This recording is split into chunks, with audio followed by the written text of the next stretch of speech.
and we're going to start with the wonderful Robin Stewart. I always say Stewart. Robin, would you like to introduce yourselves to us? You're going to talk for 5 minutes, introducing yourself to us, but also talking about why this is really important to have events like this.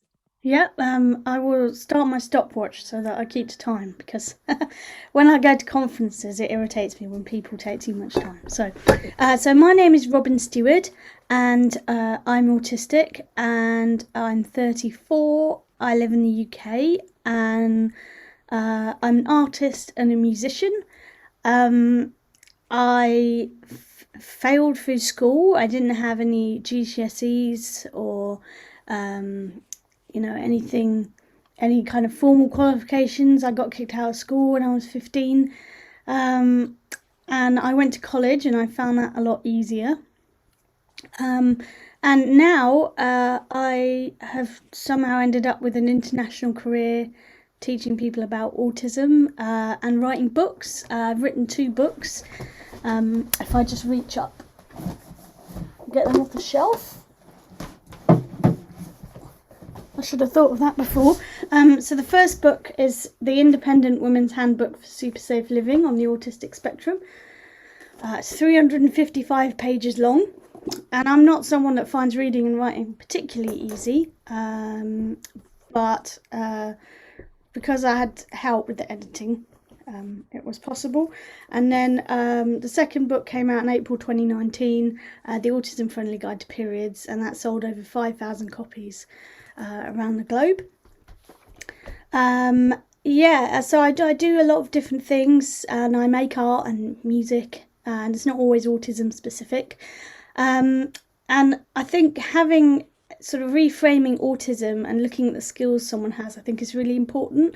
I think that for quite a long time, people were very kind of, people had seen Rain Man, and they sort of put autism and savants together, and I'm definitely not a savant.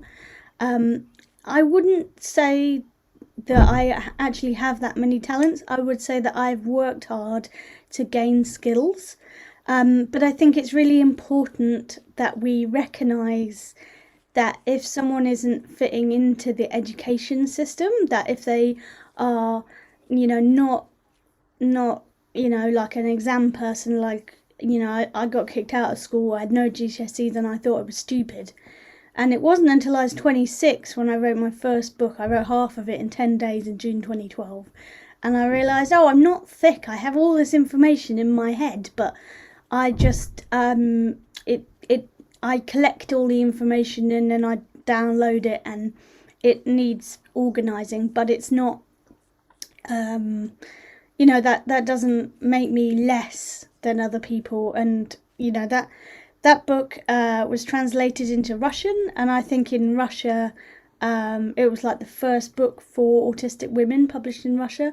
And yeah, it when I look back and I just think, well, yeah, I mean, it's not like I just had all of this stuff, I had to work at it. As a kid, I said I wanted to be an artist and a musician and a writer and a web designer, and I guess I've done all of those things.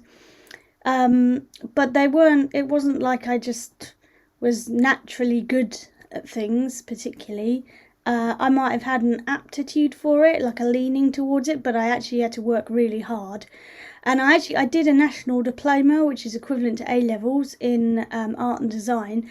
And on that course, actually, I wasn't that great at it. I really struggled. But now, using visual art is a very big part of what I do. So, for example, I drew the pictures on the front cover here.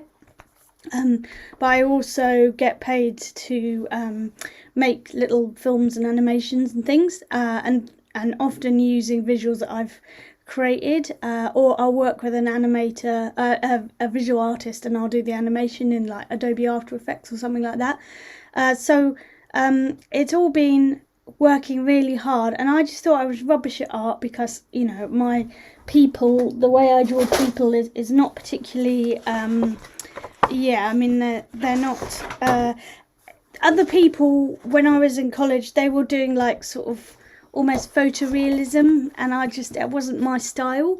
I'm more like Gerald Scarfe, so I draw that kind of thing. But if you look at it, it's bad art because, the limbs are not quite right, and the person's standing awkwardly, and they look a bit flat. But I make money. I have a distinct style, so that's why I think it's important. Thank you. Thank you so much, Robin. Can I just ask a question around, was there anyone in particular that encouraged you to develop and work hard at your aptitudes? Did that make a difference, or did you decide that you really wanted to work hard at them? Well, my parents were very supportive, mostly, although I think, like a lot of parents, I think one of the lads from Abu Dhabi said about their mum saying, well, there's a lot of YouTubers out there. Yeah, I think if you ask my parents, should I focus on music, they would say, well, there's a lot of musicians out there. But actually, really, what makes you successful is working hard at it and being consistent. And I think in the business world, they call it pivoting, like being willing to see that something you're doing is not working and then changing. And also, there's a sort of fine line of what you want to create as an artist and what you need to be able to do to earn money. So sometimes I take on a project and I'm not really that, like maybe it wouldn't really be what I would want to do if someone gave me a complete free choice, but I have to work, excuse me, sorry, I have to work within the client's parameters. I have to do what they want me to do, what they're paying me to do. But, in that situation, it makes me feel privileged that I get to do like a creative job. But I think I'm an associate artist of an organisation called Heart and Soul. You can visit their website, soul.co.uk. I'll put it in the chat. And they've really, really encouraged me. And also a trumpet player called Andy Diagram, who inspired me to put my trumpet through guitar pedals, because that's what he does. And then, I've done now I have this night that I run at a place called Cafe Otto in East London called Robin's Rocket. There's a website, Robin's, don't forget that Robin has a Y in it, robinsrocket.com. And that's like, Cafe Otto is like Ronnie Scott's but for the experimental jazz world. Like, it's kind of a big deal. And I've done things like speak at South by Southwest in Austin, Texas in 2018.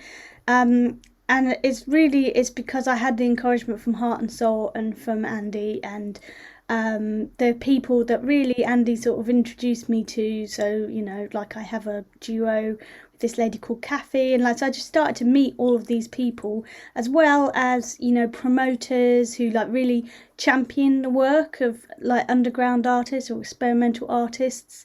I'm lucky that in London, in Southeast London, there's the Southeast Experimental Music Network. They have a newsletter and events listings. So I'm very lucky. I think that maybe if I was in another genre, maybe it would be different. But so some of it is environment, and some of it is individual people, and some of it is just being I really want to do this. This is really important to me. Oh, brilliant. That's so helpful. There's lots of really nice comments in the chat, Robin. You might want to have a look at that when Wen's talking next. But we've also cutting and pasting the titles of your book because people have been asking about those too. We will come back to you. We're going to have questions right at the end when everybody's spoken as well.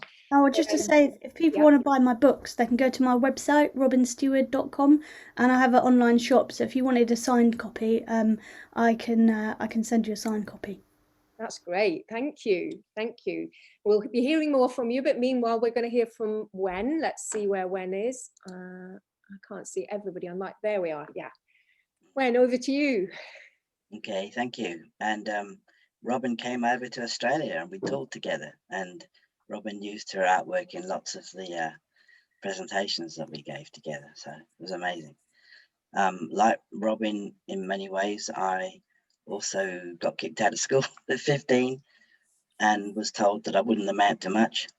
I certainly can't type with keyboards, using all your fingers and things. But I went back to school at 32, I think, 38, and did the last 2 years of high school years in Australia, year 11 and 12. And got a high enough score to get into university, and my family, like, that really freaked them out. I mean, you know, what right do I have to go to university? Nobody in our family's ever done that. So I thought that was pretty cool. And I got into uni, and I love writing. I love to paint. I love writing poetry in particular. And I type with one finger. This finger is heavily insured. That's a joke. It's a joke. Not really. They don't insure fingers. Okay. What else? I live in Australia, but I was born in the UK, and I actually work with the University of Birmingham as a tutor, but also do quite a bit of research here in Australia with some universities here, and write books and present and travel, which I love, which you can't do at the moment because of COVID-19, but that's all right. I've been writing poetry about the experiences of COVID and lockdown, and especially one about the masks. I don't like them. Anyway, how long is that? Nearly 5 minutes? I don't know how long 5 minutes is. I'm not as bright as Robin. I didn't time myself. You've got a couple more minutes. I have got a visual timer, but I didn't want to put people under pressure. But you've got a couple more minutes if you wanted to say anything else about it. Well, if anyone was interested in a book that I've written called AS Poetry, that might be something that people would be interested in. It's published in London by Jessica Kingsley, and certainly that's available from Jessica Kingsley's webpage. I have a homepage, and that's www.wenlawson.com. Lots of information, talks, videos. I also do animations, a bit like Robin, and have a YouTube channel. YouTube's quite popular amongst autistic people. And I don't usually look orange. Yeah, that'll do. Have you got a piece of advice for Abdullah and Saeed by any chance? Or oh, look, it's really important to run with your interests and to pursue what you're passionate about. As autistic people, we function best and thrive most when we're doing what we're interested in. And a lot of people didn't think I'd amount to anything, as in didn't have any expectations that I'd even be able to read and write. So you're doing amazing stuff, guys. You just got to keep at it and work hard, as Robin said, because this is the way of the future. The future is digital, and you guys are in it. Thank you, Wen. That's really, really helpful. And you're very, very modest about your own achievements, but you have made a substantial impact on the field. And it's quite amazing, having heard from both you and Robin now, you both make a real impact in terms of your thinking, your writing, your different engagement in various aspects, and lovely to hear from Robin too about the engagement in music that Robin is involved in. We'll come back to you obviously when we're having the discussion, but before we do that, we'll hear from the other three first. So Sarah's going to talk for 5 minutes as well now. Sarah King. Thanks, Karen. I'm Sarah King. I'm autistic. I'm a mum to 2 autistic children, and I've got other autistic people in my family as well. I'm a part-time PhD researcher here at the University of Birmingham, and my subject is looking at maternity services in relation to autism. I'm involved in other things as well about autism. I work with Autism West Midlands, they're a local charity, and I lead a discussion group and do some training and speaking as well. I'm also part of the SWAP network, which is a network for professionals who want to learn more about autistic women and girls. I also got a day job. I'm a procurement practitioner, and that's sort of my profession. Just want to sort of start me off about this topic, really. To help me frame this, I'd like to share my own personal experiences of discovering I was autistic and what that meant. So I was only diagnosed about 6 years ago in my mid-40s, following my own realisation and self-diagnosis, and then had a formal diagnosis. And this was before other family members were diagnosed. So I'm really at the very early stages of learning about autism and reframing my life just through the lens of autism. It seems to be a lengthy and ongoing process, just going through these realizations about why things happened and why I did what I did in lots of situations, trying to learn about other people's experiences as well. This exploration started before my diagnosis, and it led to me starting my studies. I'd read extensively, and it led me to wanting to study further. I'm really keen to hear what other panel members are saying and have to say today. The diagnosis was a huge relief for me.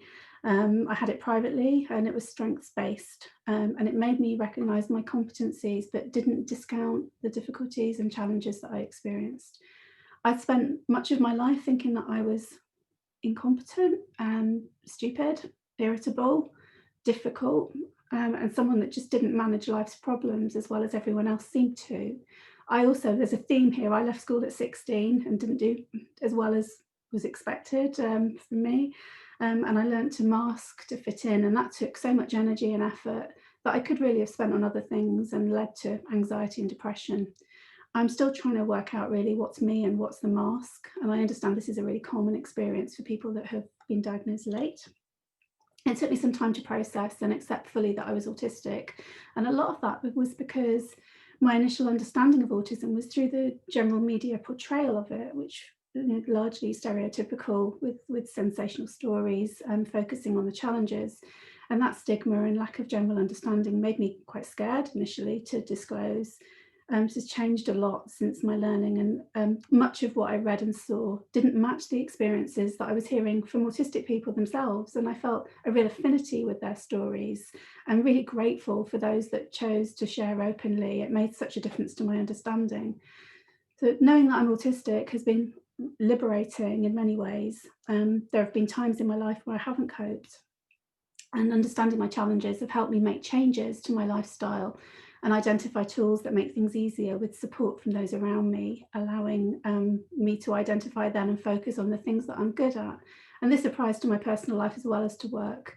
And things, it's able to cope much better because of these changes. I'm not sure that we need to only focus on strengths. Some autistic people I know feel the negatives outweigh the positives, and I would hate to feel that those challenges are discounted. And I also think a strength can be anything. There's so many things that could be considered strengths. The ability to have a happy life and find fulfilling things to do with your life. I mean, and we'll talk about that, I'm sure, later. I want to also just highlight a real disadvantage about talking about deficits, and this is about in the diagnostic process for my children. This took years and was all based on challenges and difficulties they experienced.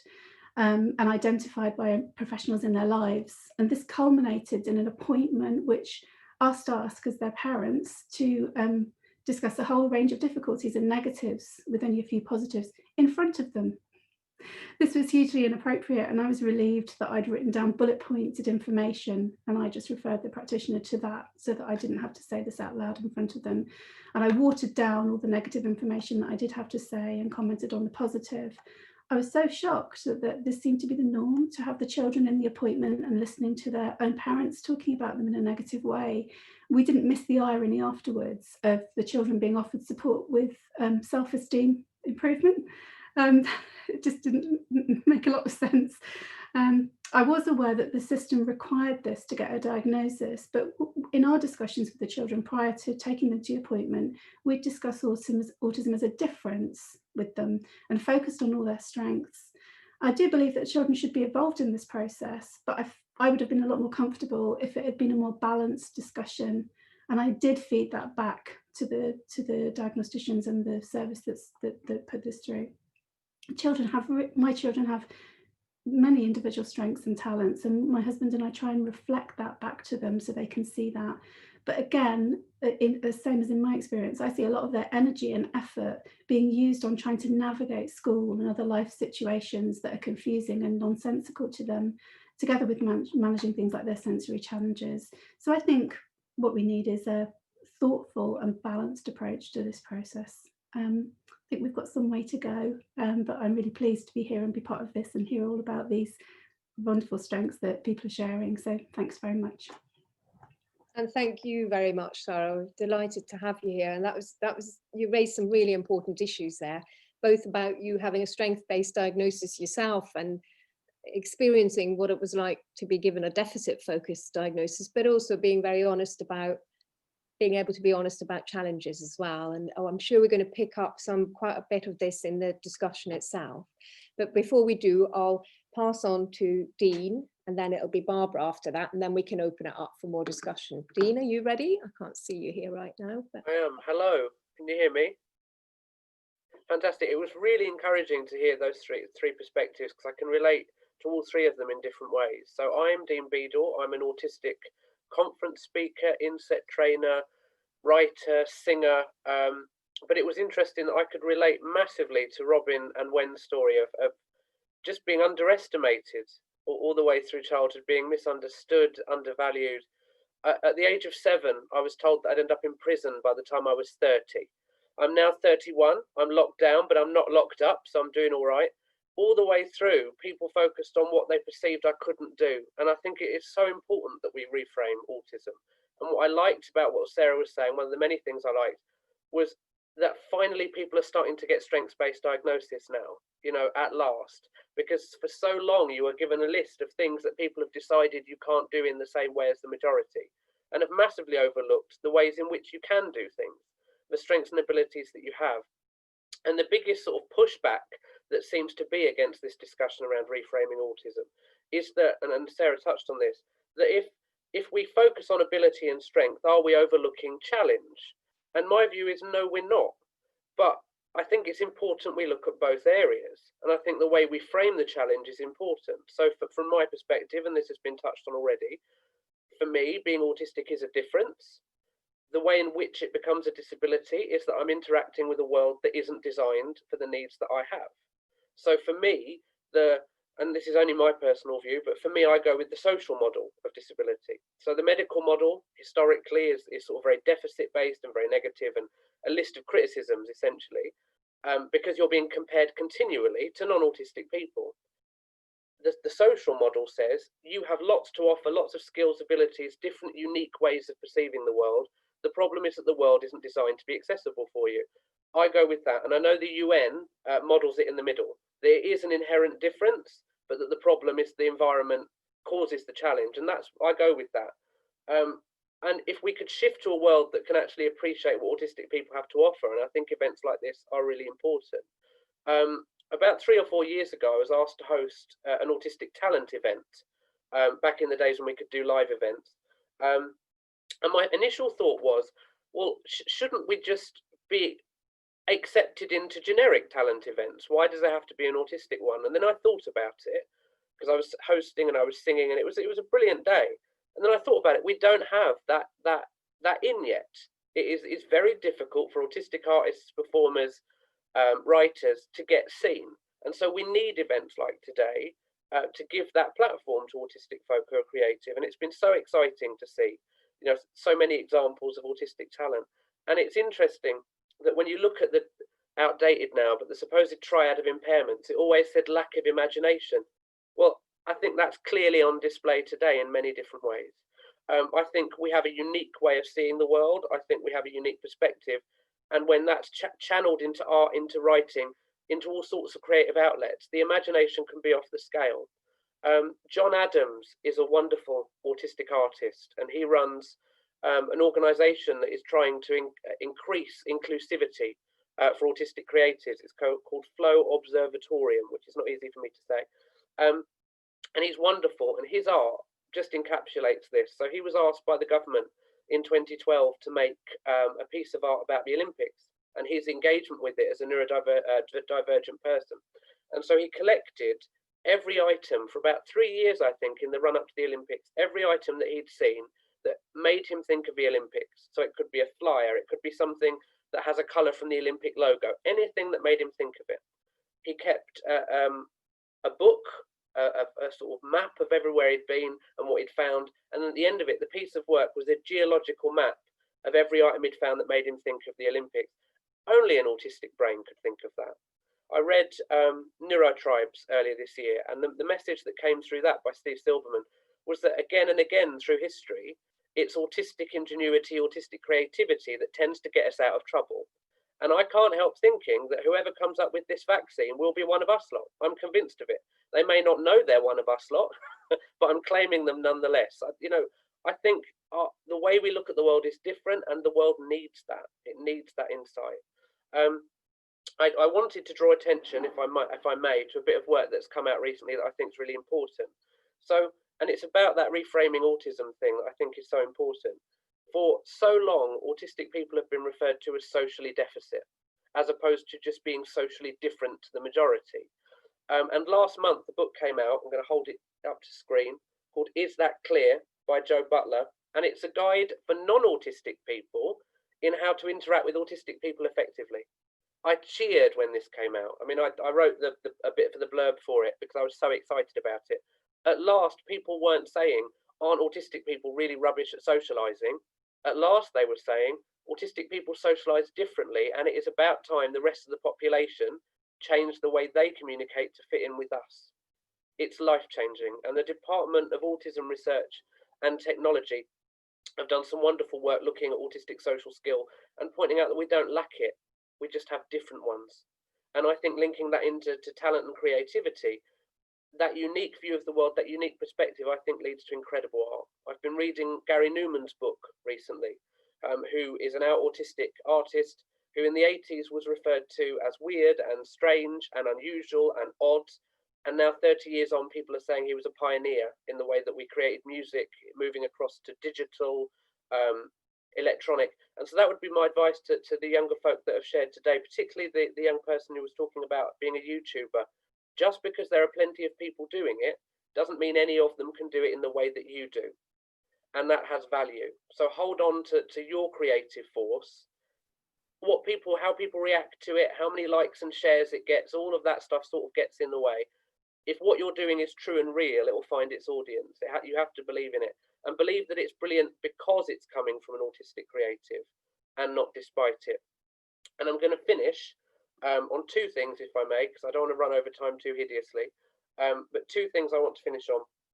First, the reason we need to move away from deficit model and across to strengths model, whilst taking into account the needs, as we've said, and moving away from that sort of heavy behaviorism that I think marred my childhood, but moving across to a strengths-based model is essential because the medical model that currently is in place, I think, I believe, gives rise to so many horrific treatments, therapies, stuff designed to modify the individual.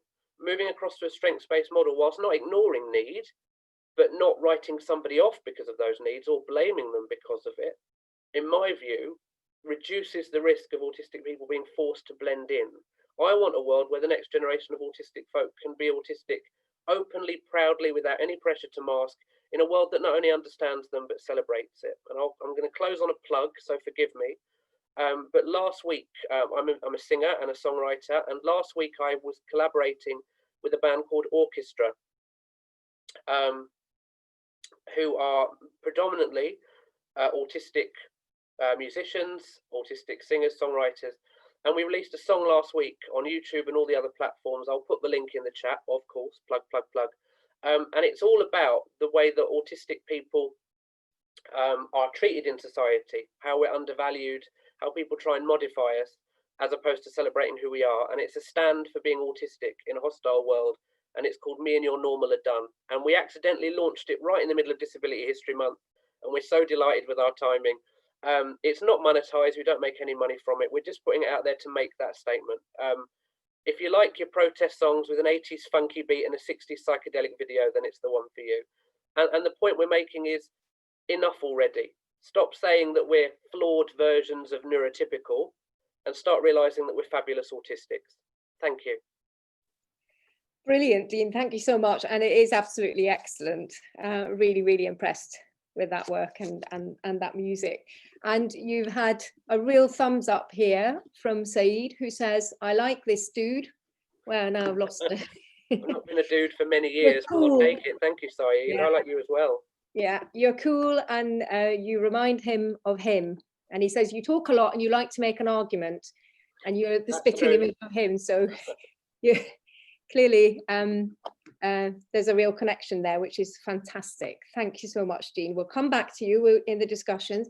We've got Barbara now, and Barbara, did you want to upload your slides yourself, or did you want me to do it? I'm not sure I got permission to do it, so you might as well do it, because as you've got permissions on there. Here we go. I'm going to now share my screen, and you'll have to tell me, all of you, whether you can see it properly. Is that visible to you as it should be? Yeah. Yeah. Brilliant. So I am quite a visual person, so I needed slides to talk through. I couldn't just sit here and talk. So I've put on there who I am. I'm an autistic individual, an autistic parent. I'm a PhD student studying autism, and I used to be a special needs coordinator at mainstream secondary school. So I wear lots of different hats. I'll let you choose which hat goes with which job. I think I've got a rough idea, but I'm not going to share. I feel quite different in this chat in the sense of when I was asked to participate, my gut response was, well, I don't have any talents. I don't have any strengths. And I think probably that's significant in itself, because I think that's a result of my life experiences. I wasn't diagnosed till very late in life. That makes me feel really old. I'm not that old. I haven't been diagnosed very long. And my education was very much, I was average Joe at everything. I worked hard to achieve something right the way through school life. I never excelled at anything. I never had those strengths. So I have been depressed for the last 20 odd years as a result of that. So when we talk about talents, there's not a lot I can say about myself, because I haven't got to the point yet of realizing I've got any talent. So I'm going to share with you a little bit about what I've learned through my PhD study, which may help on this topic. So Karen, if you want to move on to the next slide for me. So this sort of vicious cycle, I think, is really relevant when it comes to recognizing strengths. And it very much starts at the top right in my mind. And my research is suggesting that can be as early as 4 years old, that people are recognizing that they are different to what they perceive as the norm. Then probably from secondary school age, they begin to mask, because they're trying desperately to pretend to be normal, because they think how they behave is wrong, because they're desperately trying to get to this norm. Therefore, you get mental health implications, reduced sense of self. I think Sarah said, and I would echo, I've got no idea who I am. And I think that links in with the strengths. And importantly, other people only see the mask then, so they're not really seeing autism as it is truly felt and experienced. So people don't understand the autism, which means the norm, and it goes round and round and round. So if you can click once for me, Karen. The only place, that's where it needs to stop. If we can get to the point where people are recognizing they're different, and that's not a negative, the rest of that will go away. And I think that's the really important part that we need to address. If you can click onto the next one for me, Karen. So when in my research, I had 4 different categories of people. Those who were self-diagnosed, had no formal diagnosis. Those who were self-diagnosed and then went on to get a formal diagnosis. Those that were formally diagnosed because somebody else told them they were autistic, and those that were formally diagnosed when they were younger, so completely out of the process per se. And they were given a lot of different features and asked to pick what they thought what they thought autism was to them, and then they had to pick the top one. And you can see on this, and this was really telling, that people are picking negatives of all the things, and they had positives and negatives to choose from. The most things that people were choosing that linked to their autistic identity was negative things, and that's really sad. I think the only category that came up with a positive were those that were formally diagnosed when they were younger. And again, maybe that's got a message in there as well, that actually the younger we can start addressing those positives and we can start looking at those strengths. But for everybody else, it was all about negatives, and I think that's something that really yells that something's got to change. Karen, if you want to click on for me.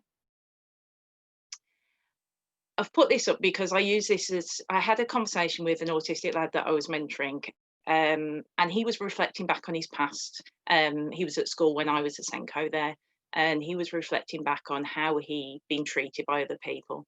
And he was starting to get really depressed and says, I hate that person. I really hate who I am. I'm broken. I'm not this. And I use this metaphor with him because computer games and everything works great. I said to him, I said, look, you're a PlayStation and you're trying to put an Xbox game in. Is that Xbox game broken? And he went, well, no. I said, so why isn't it working? And he says, because it's a different processor. I said, exactly. I said, so put the right game in. Will you work fine? And he went, yeah. And you can sort of see what I'm getting at there. Neither are broken, neither are faulty. They just don't match up. We find what matches up and it will work fine. And it was really important to him to understand that it wasn't the PlayStation's fault. Somebody else had put that game in. So he wasn't to blame for everything that happened, basically. If you want to carry on for me, I can't remember how many slides I've got there. Right, so how do we reframe? So a lot of this has been talked about already. Disability to difference, diagnosis to recognition, awareness to understanding.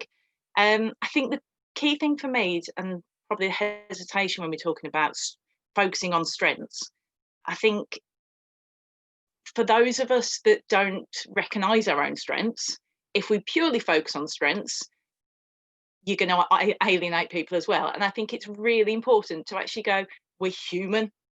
All humans have some strengths and all humans have some weaknesses. Let's not focus on one or the other. Let's just focus on we're human. Last slide, I think. So these are my hesitations. And I very much like Sarah said, let's not ignore the different difficulties that people are having. So some question on there. Why aren't alternative communication programs trialled as standardly as hearing aids are given out? I'm not going to answer that one. Don't know if I can. More understanding needs to be developed around autistic cousins and what support needs to relate to this. And I think that's really important because quite often actually children go, oh, well, you're autistic. So that, well, actually, no, I'm autistic and I've got learning disabilities. They're very different and they need very different things. And learning styles and requirements need to be addressed in our education system. Huge questions to be answered there. I think that's my last slide, Karen.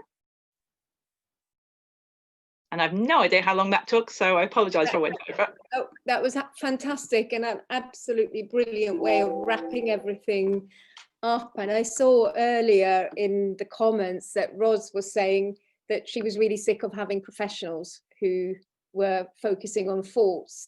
Did you want to add something there, Ros? Because I thought that was a really powerful point, which picks up on what Barbara's been saying as well. Yeah, I mean, I particularly picked up on what Dean said, that he'd been written off at 7. My son was written off at 2. And it just seems like you go in for an assessment so that they can find out what the faults are, so that they can tell you what you can't do. It shouldn't be like that. It should be identifying a profile, a way of working, so that you can bring out the best in that person, minimize the weaknesses, increase the strengths, so that you can get the best out that the person can be. But that doesn't seem to be the model that is currently worked on. No, thank you. And I thought Barbara very eloquently wrapped a lot of that up and made it really clear what it is that needs to be changed there. And following on from what you both have just said there is a question in chat which is about how can mainstream schools And this is for the whole panel, really. And do feel free to answer any you want to answer as well, Ros. How can mainstream schools based on the social model be more accommodating to all on the spectrum? Any particular environmental accommodations or modifications that you would suggest? Yeah, I think it's really important that that kids of all disabilities, that they have time with children without disabilities and vice versa. That, yeah, I can see that sometimes you know, a child may well need to go to a special school, for example, if they're peg fed, or they have very complex health needs and they need that, you know, the special facilities that a special school has. But nonetheless, I still think it's really important. I think that some of the problems that autistic people face are because the wider world doesn't really know autistic people as their friends, as people they hang out with. We're often, people only hear about us like when we've done something really wrong, when we're like Rain Man, or if we've done something really good, not just if we're ordinary.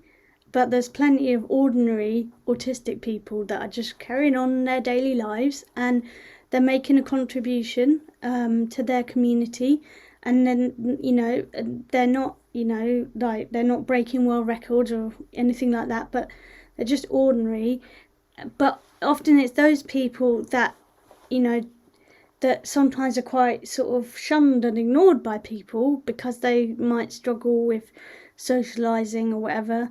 And it's really important that everyone in a school, all the staff, all the students, that they learn how to talk about disability, how to ask questions. Like, people have questions, and I think that's fair enough, you know, and I think people should be able to ask questions, and that shouldn't be something that people see as a negative. But it's about having the language to be able to articulate your question without being offensive, and kind of understanding, you know, like, because not every autistic person wants to be asked questions about autism. So it's having the opportunity to ask those questions to someone who's happy to answer any questions. But also, I think just knowing, you know, for all the young people to know that you are a community. Like, you don't choose your community when you're a kid, you know, you're trapped in this school. So we've got to try and help everybody to get along and everyone to support each other.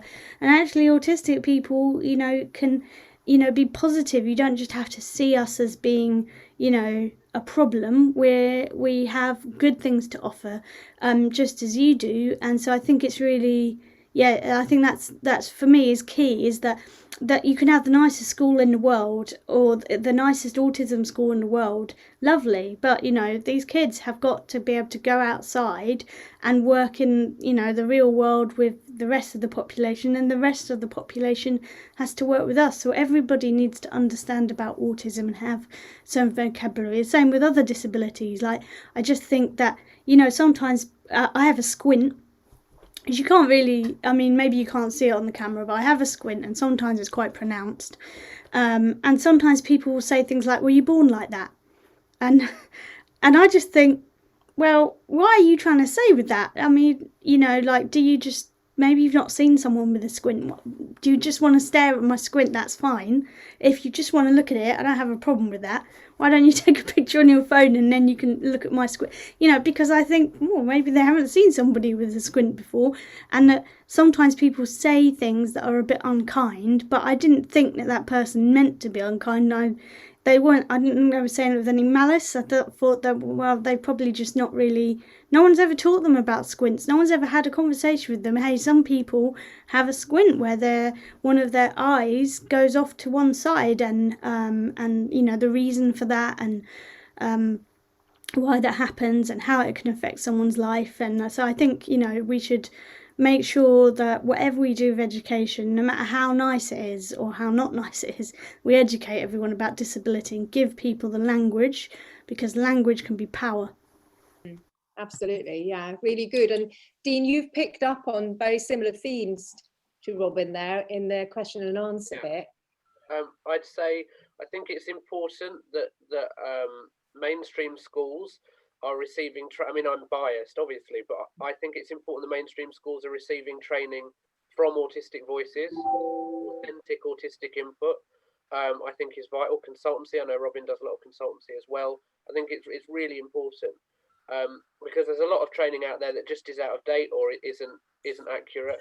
I also think, touching on what Robin was saying, I think it's important that we remember that we need to maintain a variety of settings for a variety of needs. And Robin's right, something like 72%, I think it is, of autistic students are in mainstream.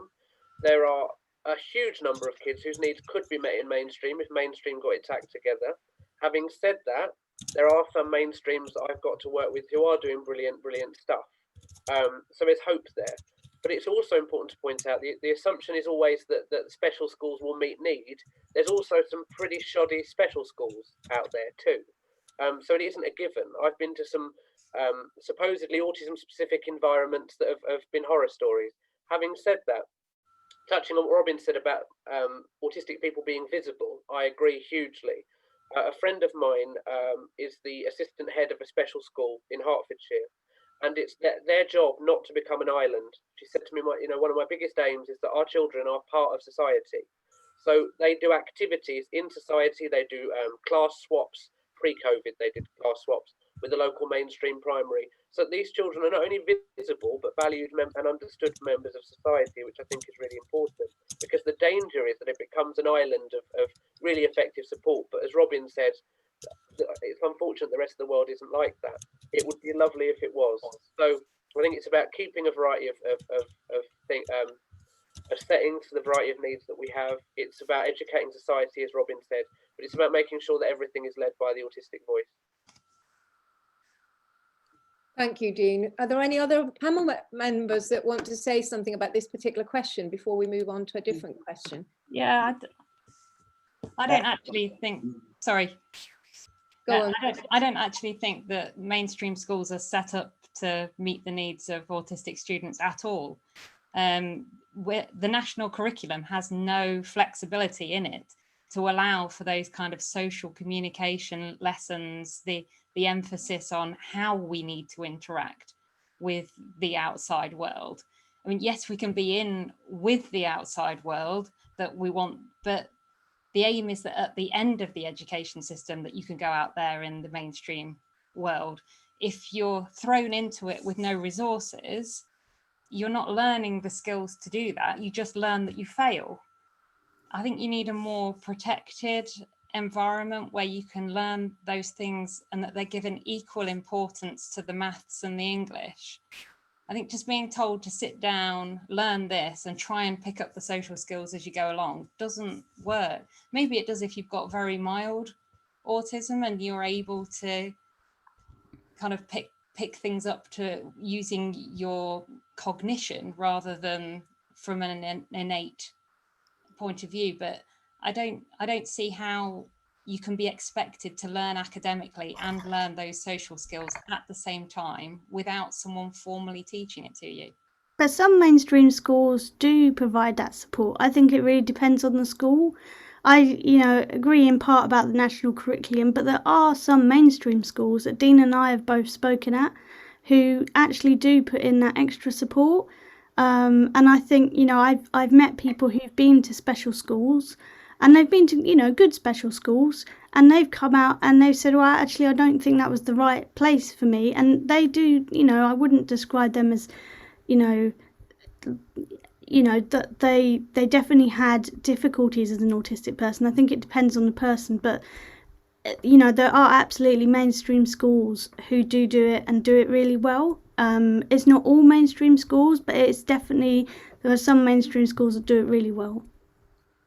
It's a good debate. I mean, Wen or Sarah, you look like you want to say something. Thank you. Yeah, I find it really strange that we go through this process of a diagnosis to identify differences in approach, in thinking, in communication, and then back in school we then spend our time trying to encourage those children to do everything in the way that everybody else does. It seems very odd. So I agree with Roz that some sort of flexibility in terms of allowing assessment and learning styles to be managed in a different way. My children particularly, and I've said this recently on another panel, they learn really well by being absorbed in their own interest and following things in a way that absorbs them and following their flow. And that's where they actually seem to get the most value in their learning, by being able to do it in their own time and space. And that's really difficult, isn't it, in a school environment in the way that works at the moment. So I'm not sure what the answers are, but I just sense that we're missing opportunities here, perhaps, for people that do things in a different way. Thank you, Sarah. Did anybody else want to comment on this particular question? Barbara? I don't want to butt in, because I was aware Wen wanted to say something as well. I just wanted to reflect, obviously I used to work in a large mainstream school, and we had a very, very good special needs department. I have to say that. I was head of it. And one of the things parents always said to me was, you can speak their language. You're the only teacher I've ever come across that can speak their language to them. And that was really powerful for me. And I think we're missing that a lot in the education system.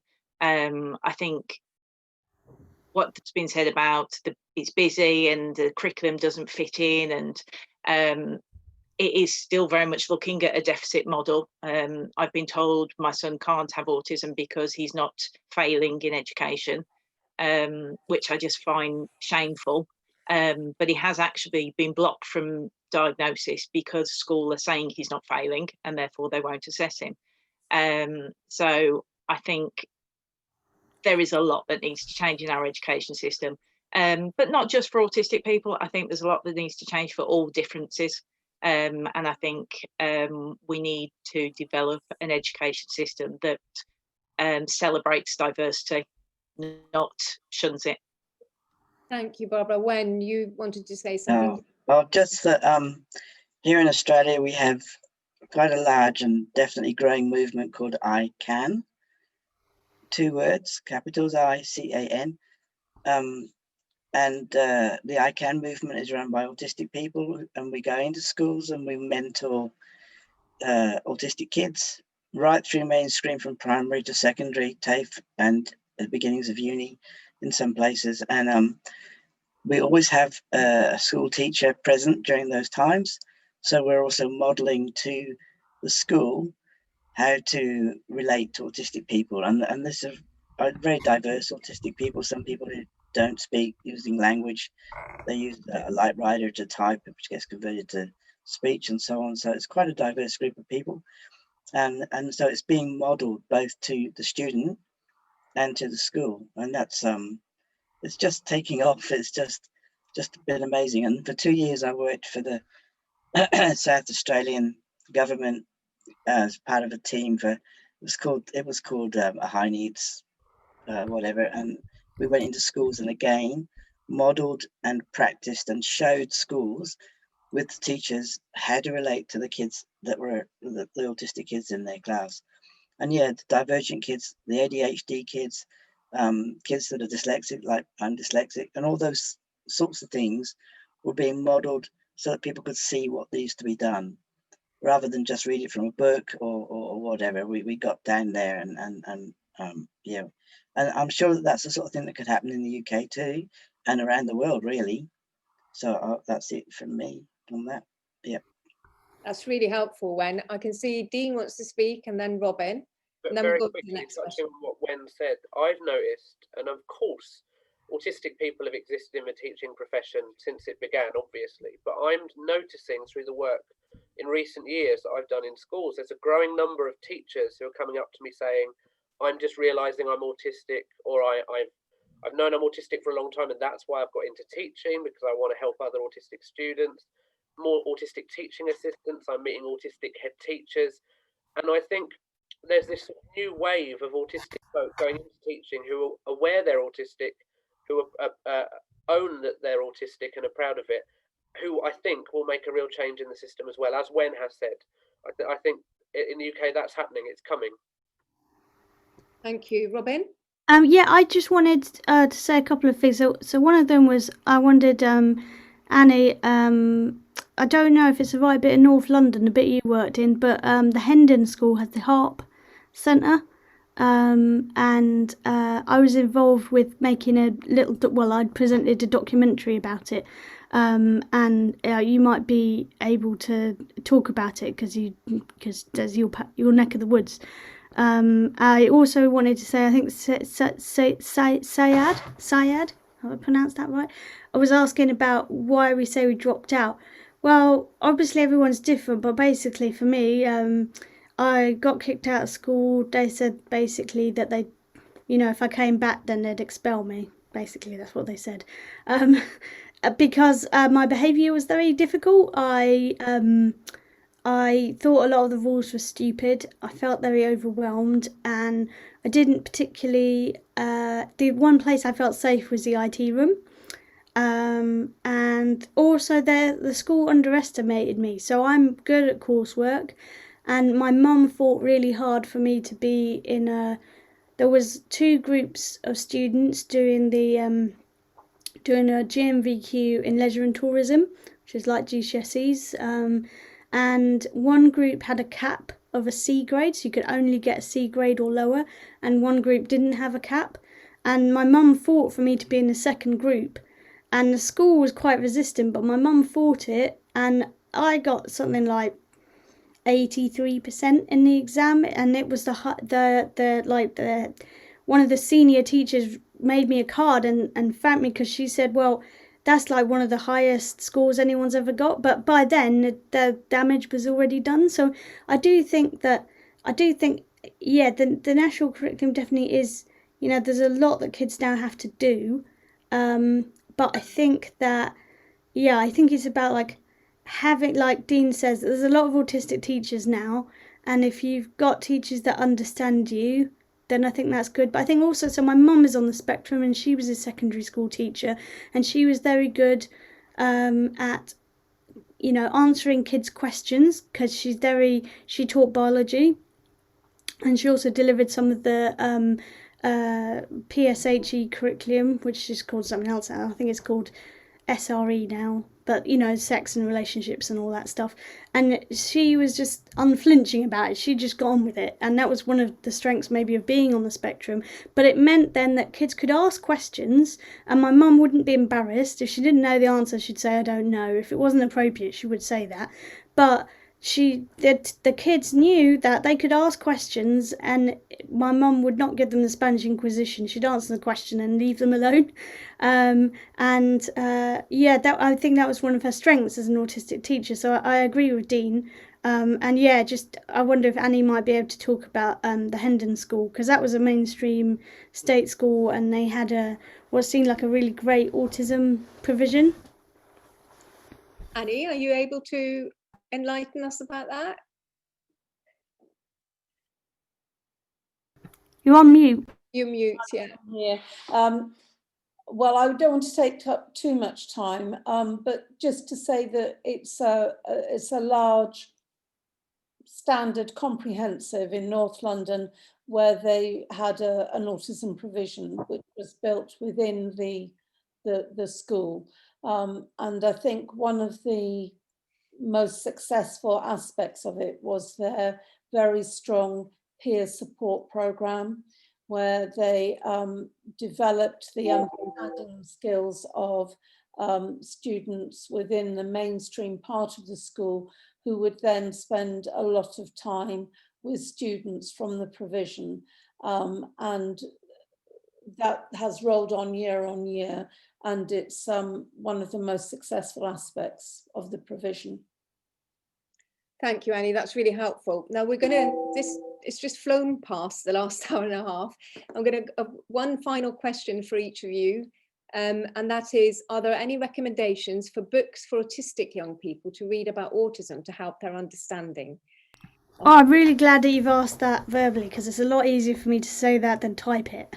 I actually find typing very difficult, and my squint is being a pain today, so I have to keep covering that eye. Yeah, so Jennifer Coco-Toole, she's written a couple of books. One of them is called something like The Secret Social Rules book, and there's another one. There's another book called Asper Kids, and another one that's specifically aimed at girls on the spectrum. And her pen name is Jennifer Cook O'Toole, and she's published by Jessica Kingsley Publishers. I think that's really good. I also think Freaks, Geeks and Asperger's Syndrome, which came out in 1998, written by Luke Jackson when he was 13, that is still a really useful book. I mean, maybe it's a little bit dated now, but I still think that, you know, when I was like 18 and I read, you know, like, because when I was 15, my mum gave me a book about an adult who was on the spectrum. And I only got up to about when they're 20 because I couldn't really imagine past that. So when I was 18 and I read Luke Jackson's book and he was 13, well, I knew what it was like to be a 13-year-old because that was not that long ago when I was 18. And he's now written a new book, sort of like a follow-up, which I think is called Sex and Drugs and Asperger's Syndrome, which is really good. Also, and I can't remember what her surname is, but a lady called Sienna, a young lady, she's 16, has had a book published by people, you know, and she's on the spectrum. There's also a few sort of, I don't know if anthology is quite the right word, but there's a group of sort of profiles of autistic adults, which I think Wen is in, and it's I think edited by Temple Grandin, and it's called Different Not Less, and that's published by the Autism Asperger's Publishing Company. That's probably enough book recommendations for me. Brilliant, Robin. But Jessica Kingsley's webpage and Hatchet, Jessica Kingsley, all the books for kids are advertised on there. You can go in and you can, if you go in through Google, you can actually you can read bits of them so you can see whether they're suitable. Yeah, and I've got a couple of books out for kids that are all Kindle. You can that talk about friendship and actually goes into detail about how to recognize and separate friends from abusive situations. So I think they're quite useful. Yeah, definitely. And any other recommendations people want to make before we kind of wrap up? I can. Yeah. The wonderful Emily Lovegrove, who is just, her name matches who she is. She's just the loveliest. Is an autistic practitioner in supporting children who might be being bullied. And she's put a book out this year called Autism, Bullying and Me. And it is aimed at autistic teenagers who might be experiencing that. But I think there's lots in there that's useful, even for those autistic youngsters that might not be experiencing that. It's about surviving in the world. It's about making sense of who you are and celebrating it, and making sense of what your needs are, understanding other people and where they're coming from, but in a way that's really empowering. And what I'd also say, at risk of being very saccharine, when I started to understand about being autistic, it wasn't books I went to. It was hearing voices from the mouth. So I heard autistic speakers, and I through the job I did at conferences and events, and that really shaped my understanding of myself. And I have to say, when I first heard Wen Lawson speak in 2008, pretty life-changing for me. I know that a lot of people look at Temple Grandin as their sort of autistic god. For me, it's Wen. And so I'd say anything from autistic people, for me, has been life-changing. I agree with Dean, yeah. Yeah. Any final points, Barbara? Yeah, if I can just echo what Dean's saying, there's a load of really good blogs at the moment out on the web from autistic people, and they're really short, sharp life experiences, just really good reads. Thank you. And I think Ros was asking about the titles of Wen's books. I don't know if anybody of the chat. I've just put a link to the JKP page of all of Wen's books. So looking at this, we've got Transitioning Together, Older Adults and Autism Spectrum Conditions, The Autism Spectrum Guide to Sexuality, Relationships, Gender Identity, Sexuality and Autism, The Autistic Trans Guide to Life. And then I think this might be not just Wen, but a few other people. The Guide to Good Mental Health on the Autism Spectrum, and then Inclusive Education for Autistic Children. But there's lots of others as well. It might just, I hope you don't mind me saying this, you also, your earlier books are published as Wendy Lawson. So there's things like Life and Learning with Autistic Spectrum Disability, Life Behind Glass, Asper Poetry, The Passionate Mind, etc., etc. There's lots of them. So yeah, and also I'd just like to echo what Dean said, that you're a real big inspiration to me, and you've been incredibly kind to me over the years, and I think it's really important, like you're so open about everything. Like I think particularly being trans, I think that, you know, like there's a lot of people out there that are really going to be struggling, and you're like a light to them. So thank you, because you're really important. Oh, lovely. And also Wen's videos recently of the teddy bears picnic and explaining autism to the teddy bears, I think is a fabulous idea for young people. So I'd signal people to that as well. Yeah, fantastic. And we've gone past 2 o'clock. I could have stayed here for hours actually listening to you, and that's absolutely genuine. We'll have to organise more events like this actually.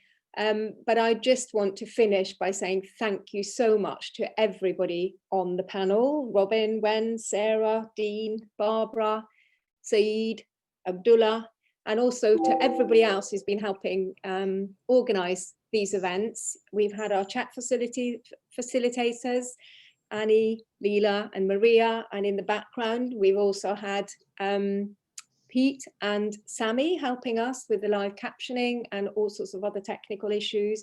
And Sarah, thank you so much for all the liaison and enabling Abdullah and Saeed to come here and talk. Abdullah and Saeed, special thank you to you as well. We will have recorded it from 1 o'clock onwards. So we are going to put all the recordings on our ASA website. Pete's been amazing at uploading them onto YouTube, so we'll put them on the ASA website. And I think you have contact details, all of you, if you want to contact us, and you've got any ideas about any future events we should be organising as well, we'd happily receive that. Thank you very much, everybody, and thank you to all the participants for coming and for joining in and for being so interactive.